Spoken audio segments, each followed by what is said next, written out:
السلام علیکم۔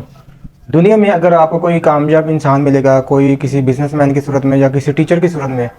تو اس کی سٹرگل کے پیچھے، کسی محنت کے پیچھے کسی استاد کا ہاتھ ضرور ہوگا، کسی ٹیچر کا ضرور ہاتھ ہوگا۔ تو آج میں کچھ سوشل میڈیا پہ ایک چیز اکثر دیکھ رہا ہوں کہ آج کل دنوں میں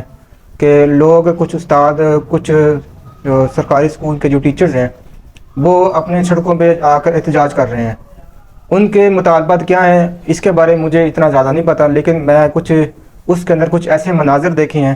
جو ناقابل برداشت ہیں، اور اس کو فل فور ٹھیک ہونا چاہیے۔ اگر ان کے جو بھی مطالبات ہیں، ٹیچر کے مطالبات ہیں، گورنمنٹ کو چاہیے کہ ان کو آپ بیٹھ کے حل کریں، ان کے مطالبات سنیں اور ان کو ایک اچھے طریقے سے ان کی بات سنیں۔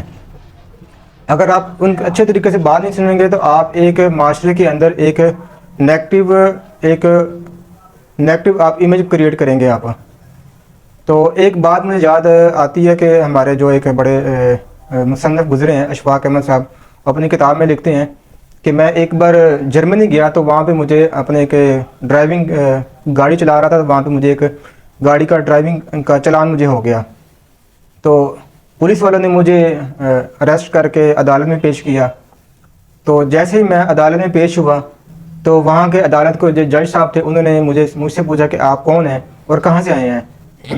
تو میں نے کہا کہ میں پاکستان سے ہوں اور میں ایک وہاں پہ ٹیچر ہوں۔ تو جیسے ہی وہاں کے جج صاحب نے یہ بات سنی کہ یہ پاکستان سے ہیں، اور دوسری بات، جو بڑی بات، کہ میں ٹیچر ہوں،